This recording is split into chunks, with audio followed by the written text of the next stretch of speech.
नमस्कार दोस्तों, YT Manoj Kumar channel में आप सबको तहे दिल से स्वागत है। दोस्तों, आज की वीडियो में हम बात करेंगे मोबाइल नेटवर्क क्या है, 1G, 2G, 3G, 4G और 5G के बारे में दोस्तों। तो दोस्तों, देर ना करके वीडियो को हम शुरू करते हैं।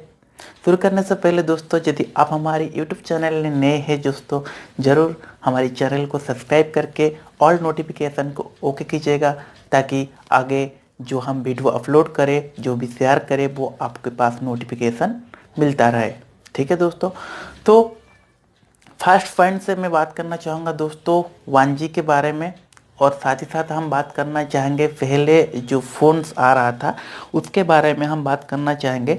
यदि मैं दोस्तों 1992 की बात करूँ, 1G की बात करूँ, जब 1G पहले आया था इंडिया में, तब आप लोग को पता होगा जो वो फ़ोन था वो एक डायलर फ़ोन था जिसमें एक वायरलेस कनेक्टिविटी होता था।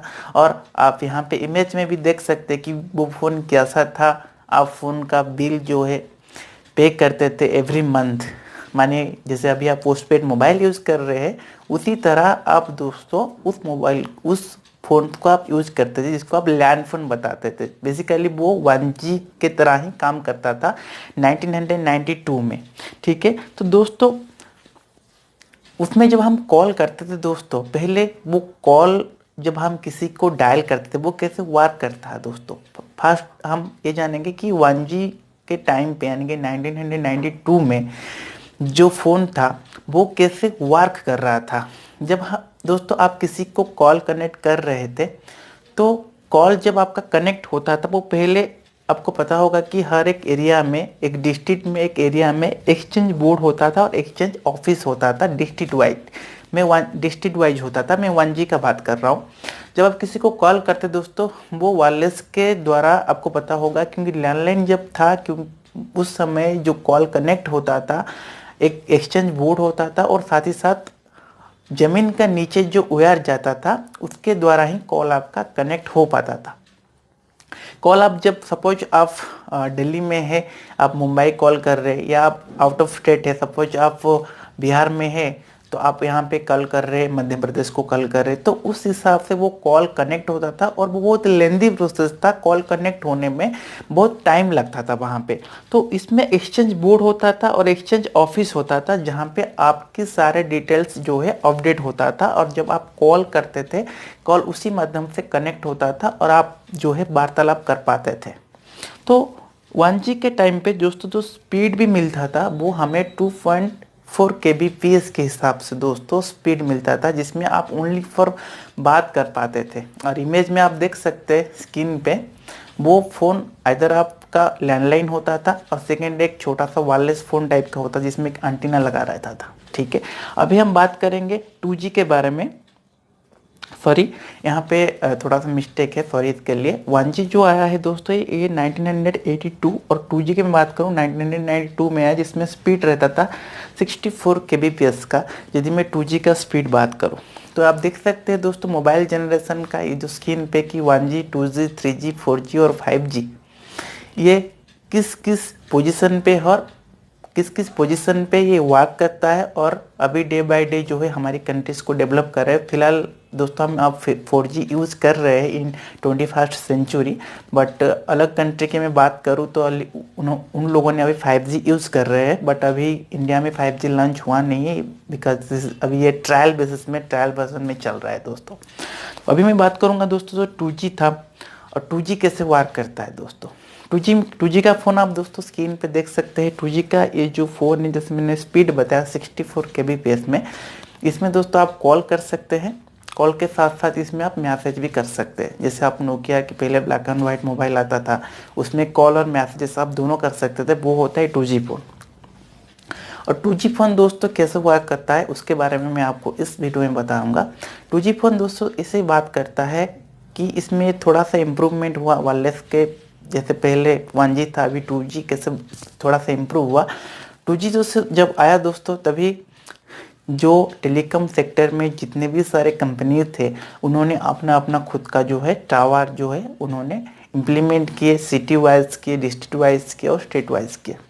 और जब आप दोस्तों कॉल करते हैं, सपोज आप किसी को 2G के द्वारा कॉल करते हैं, वो कॉल डायरेक्ट कनेक्ट होता है आपके नज़दीक जो टावर है दोस्तों, वहाँ पे वो कनेक्ट करता है। कनेक्ट होते हैं उसमें क्या होता है दोस्तों, जब फर्स्ट मोबाइल पे आप कोई भी नंबर डायल करते हैं और आप रिंग कर रहे हैं, आप स्क्रीन पे देख सकते हैं टोटल पिक्चर कैसे मोबाइल राउटिंग होता है।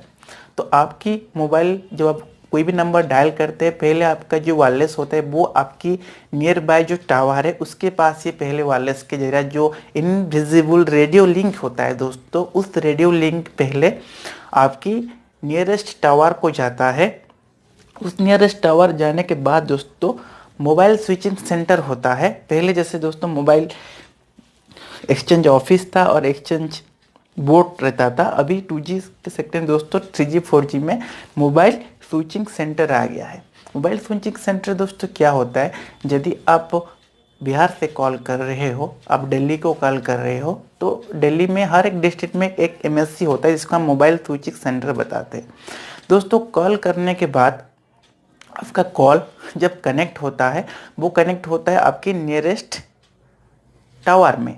तो वो टावर फाइंड आउट करता है कि आप नंबर कहाँ पे कनेक्ट किए। यदि आप आउट ऑफ स्टेट कॉल कर रहे हो तो वहाँ से वो डायरेक्टली क्या करता है, आपका जो कॉल करने के लिए दोस्तों, आप किसी को भी कॉल करते हो, कॉल करने के बाद आप दूसरे पर्सन को कॉल कनेक्ट होने के लिए जो 4 to 5 सेकंड लगता है, या कभी कभी देखिएगा जब आप कॉल करते हैं कोई रिंगटोन बजता है या कैसे टू टू टू, ये जो ब्रीप होता है ये 3 to 4 सेकंड के अंदर ये कैप्चर कर लेता है। और इसका जो स्पीड होता है दोस्तों, ये लेजर लाइट का जो स्पीड होता है उस स्पीड के हिसाब से ये जो रेडियो लिंक होता है ये वर्क करता है। तो जब भी आप कॉल कनेक्ट करते हो, पहले तो ये जाता है आपका नियरेस्ट टावर के पास, उसके बाद ये जाता है MSC के मोबाइल स्विचिंग सेंटर में, जिसमें आपके सारे डॉक्यूमेंट्स अवेलेबल होता है। जो आप सिम लेते हैं उसमें जो डॉक्यूमेंट्स होता है उसी में हो ये अवेलेबल होता है। मोबाइल स्विचिंग सेंटर के पास ये सारे डिटेल्स जाने के बाद दोस्तों, ये आप जिस कंट्री को या जिस स्टेट को कॉल कर रहे हो उसी स्टेट का सेम नेटवर्क का जो टावर होता है वो वहाँ से डायरेक्ट कनेक्ट करके आपका जो है वार्तालाप उस केसेस में हो सकता है। इनके जो कंटिन्यू कर रहे हैं, तो ये 2G था। जैसे अब 3G और 4G में बात करूँ दोस्तों, 3G यहाँ पे 2001 में, 4G 2012 और 5G 2020 में अभी इंडिया में लॉन्च हुआ नहीं है। स्पीड दोस्तों धीरे धीरे बढ़ता गया, 3G का 2 Mbps, 4G का 100 Mbps और 5G का जो है 1 GB, यानी कि गीबाइट्स हम इसको बोलते हैं। तो उस हिसाब से स्पीड को अपडेट किया जा रहा है। तो अभी हम बात करेंगे दोस्तों टावर की स्पेसिफिकेशन के बारे में। टावर में दोस्तों आपकी मन में कभी कभी ये एक सवाल आता होगा कि जो टावर होता है, टावर आपके गांव पे भी अभी तो बहुत सारे टावर आ गया है। अब टावर में देखिएगा दोस्तों 2 तरह के एंटीना होता है। एक एंटीना होता है दोस्तों राउंड वाला एंटीना होता है, और एक होता है स्क्वायर, और वो बहुत लंबा सा होता है। लंबा मतलब 3 फुट या 4 फीट का होता है।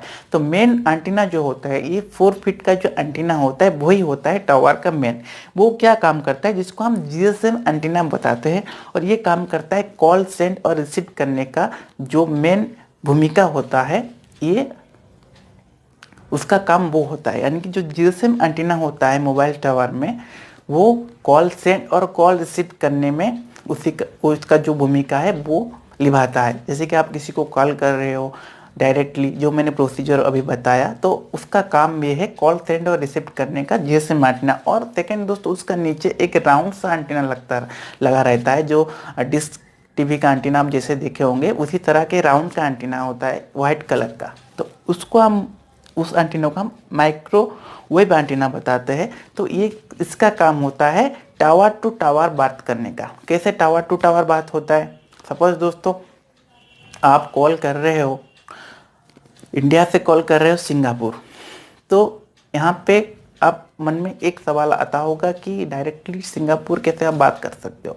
तो जो वायर होता है दोस्तों, वो जो तार होता है वो ज़मीन के नीचे जाता है, साथ ही साथ दोस्तों ये समुद्र के अंदर भी ये वायर जो है बिछा हुआ है, ताकि आप जब बात करते हो ये डायरेक्टली, जब आप इंडिया में कॉल करते हो सिंगापुर को, तो इंडिया का जो नज़दीक टावर है आपकी, उस टावर पे GSM के तहत ये कनेक्ट हो जाने के बाद जब आप कनेक्ट करते हो तो ये उस हिसाब से रिडायरेक्ट करता है, नीचे जो वायर बिछा गया उसमें रिडायरेक्ट करने के बाद इस सिंगापुर में आपका कॉल कनेक्ट होता है और उसके लिए भी आपको टाइमिंग लगता है। वो जो वायर जाता है दोस्तों, जिसको हम ऑप्टिकल फाइबर बोलते हैं, तो उस हिसाब से एक कॉल आपका जो है आउट ऑफ कंट्री में भी कनेक्ट हो जाता है। कनेक्ट हो जाने के बाद दोस्तों आप बात कर पाते हैं। ठीक है, ये अभी हो गया दोस्तों 3G 4G के बारे में जो मैंने आपको बताया। स्पीड में बदलाव आया है और 5G का जो टेक्नोलॉजी है दोस्तों वो बहुत ही बेटर होने वाला है। क्या क्या बेनिफिट्स आपको मिलेगा 5G में? 5G में दोस्तों आपको बेनिफिट्स ये मिल रहा है, ये तो अभी इंडिया में ट्रायल वर्जन पे है। 5G से आपको कनेक्ट हो जाएगा दोस्तों। 5G में आप आपके घर में बैठे बैठे सब कुछ कर सकते हो। 5G में आप फ्रिज का डोर ओपन कर सकते हो, या आप रूम पे हो, रूम छोड़ के आप ऑफिस में आए हो और ऑफिस में जाकर देख रहे हो कि घर का लाइट ऑन है, फैन ऑन है, तो वहाँ पे आप आपके सेल्स फोन के द्वारा वहाँ से भी आप खुद को ऑपरेट कर सकते हो। इसके लिए आपकी घर का जो सराउंडिंग एरिया है वो 5G होना चाहिए, साथ ही साथ आपकी हैंडसेट और नेटवर्क दोनों 5G होना चाहिए, तभी आप इस दोनों बेसिस में इसको कंट्रोल कर सकते हो। तो ये होता है 5G का फैसिलिटीज़। तो मैंने आपको आज की इस वीडियो में दोस्तों 1G 2G 3G 4G 5G कैसे वर्क करता है उसके बारे में मैंने आपको बताया। ठीक है दोस्तों, फिर हम बात करेंगे नेक्स्ट और न्यू टॉपिक में। तब तक के लिए keep watching YT Manoj Kumar. नमस्कार।